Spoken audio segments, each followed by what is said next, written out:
There are a lot of really cool flip-top benches in hobby workshops. It maximizes space and it makes things a lot more efficient. So I've been kicking around an idea on my own, and here's kind of where I am.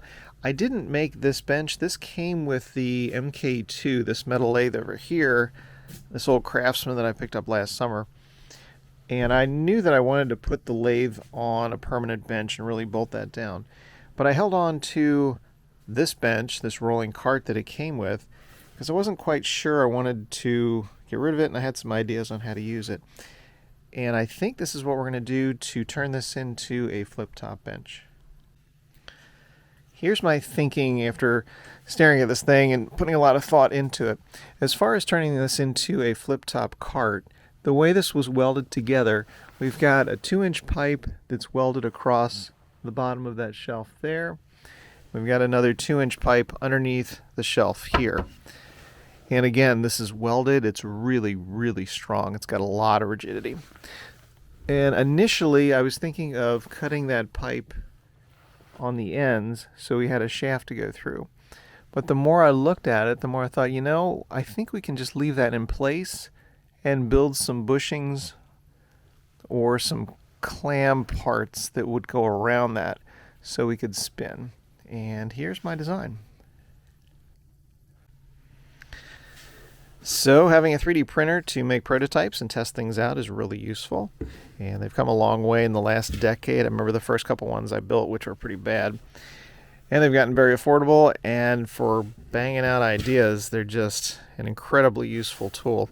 So for this design here, we're going to take that top piece off, and these 3D printed parts here will go around that pipe that goes across the center.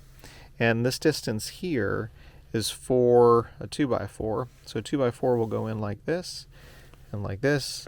And we'll just make a square going around here, or actually a rectangle. And then these parts here, there'll be plywood on the top, plywood on the bottom, and then it'll spin around that pipe. And the way this will work, these are those 3D printed parts. And we've just got this temporarily clamped on here for visualization. And that's the way the top will work. We'll have our plywood piece on the top, a plywood piece on the bottom, and then as far as framing this out, I designed this so that the width of these parts will match a 2x4.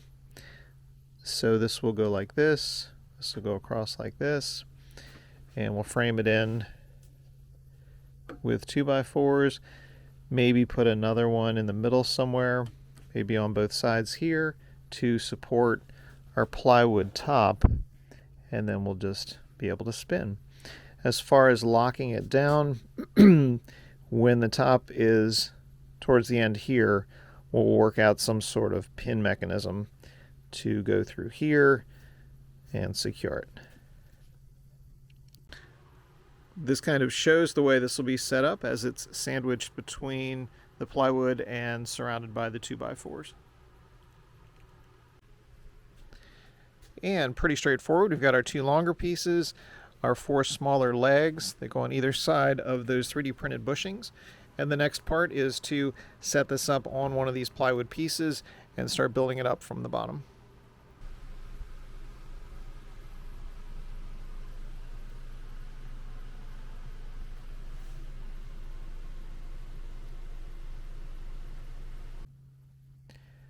.3D printers are extremely useful in a shop. So in addition to these pieces, this is just for alignment for our drill here so that we make sure our drill bit goes straight through. And this was just quickly printed up. We line it up, put the hole through there, clamp it down, and that keeps our drill bit going pretty straight.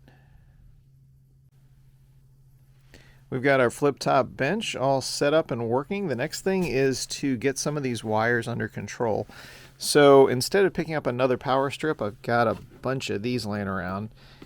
And instead of trying to use the screws in the back, which never hold very well, or drilling holes into the power strip to hold it down, which I've done a million times, I just spent 10 minutes on the 3D printer and then printed these up So we're just going to put this on the back there and get our wires under control.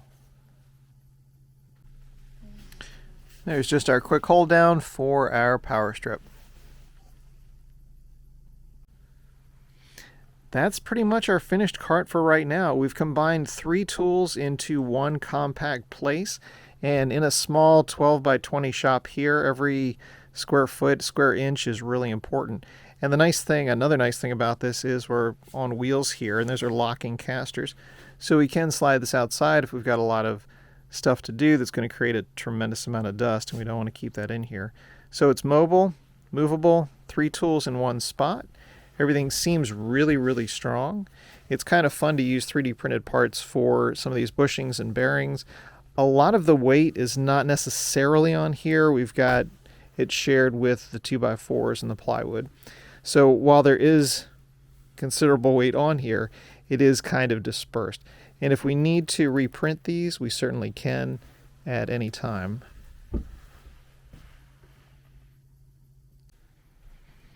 Came together really well. Nice clean look, and I think we can get some good use out of that setup there.